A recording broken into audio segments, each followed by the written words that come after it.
Hai, perkenalkan saya Safaratur Biafda dari Jurusan Administrasi Publik dengan NIM 20011112231. Di video kali ini saya akan memaparkan jawaban saya terhadap soal UAS mata kuliah Perencanaan Pengawasan. Baiklah untuk soal pertama, 1. Menurut Anda seberapa penting pengawasan dalam pembangunan?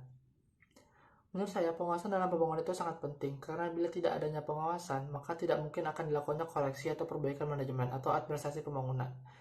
Tanpa pengawasan, maka pembangunan tidak akan berjalan sebagaimana mestinya atau berjalan lancar. Dengan demikian, pengawasan pembangunan merupakan bagian integral dari pembangunan itu sendiri.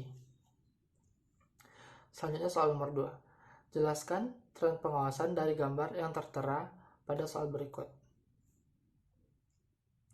Yang pertama, mengontrol kepemimpinan pola pikir. Kerangka tindakan yang terdiri dari pendekatan pengendalian yang baru dan terbukti diperlukan agar berhasil menguasai beragam tantangan transformasi gesit, digital, dan ekologis. Pengendalian harus mencerminkan kekuatan metodologis dan analisisnya, dan secara aktif berkontribusi pada desain model bisnis masa depan. Pola pikir berorientasi pada masa depan yang menciptakan kepercayaan antara karyawan yang mengendalikan kontribusi khususnya pada hal ini. Yang kedua, pengendalian agile, tujuan dan hasil utama. Transformasi bisnis model yang gesit mengubah proses dan struktur. Perubahan organisasi di perusahaan didorong dengan usaha yang keras.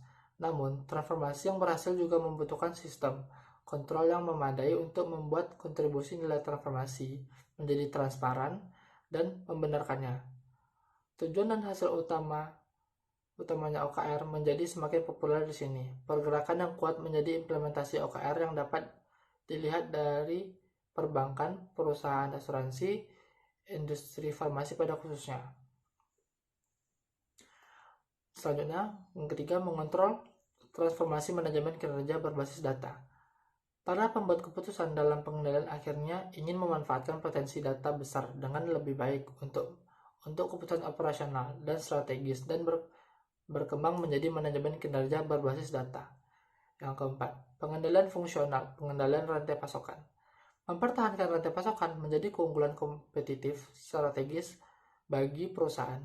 Di semua industri, perusahaan berjuang dengan masalah pengiriman dan menimbulkan tantangan besar bagi kelangsungan model bisnis.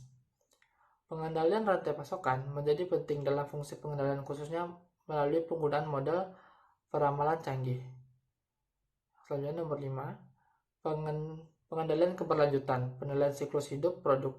Kajian terhadap aktivitas perusahaan terkait dampak terhadap lingkungan menjadi fokus. Seluruh siklus hidup dari suatu produk yang menarik dengan dimulai dari pengadaan bahan baku hingga daur ulang dan pembuangan produk-produk. Dengan bantuan penilaian siklus hidup, perencanaan, pengendalian, dan pengelolaan tujuan ekologis dapat didukung secara khusus. Ini juga memungkinkan evaluasi pendekatan. Selanjutnya, alat pengontrol nilai seumur hidup. Hidup pelanggan dalam hal instrumen pengontrol nilai seumur hidup pelanggan menjadi semakin penting. Kelangsungan ekonomi produk selama siklus hidup di bawah pengaruh potensi cross-selling dan upselling menjadi tolak ukur implementasi. Saat menjual hipotek misalnya, sekumpulan layanan keuangan diberi harga selama siklus hidup pelanggan. Pengendalian harus lebih mempertimbangkan pengalaman pelanggan saat mengevaluasi produk. Dengan demikian, pemahaman tentang perjalanan pelanggan bergerak ke dalam perspektif pengendalian.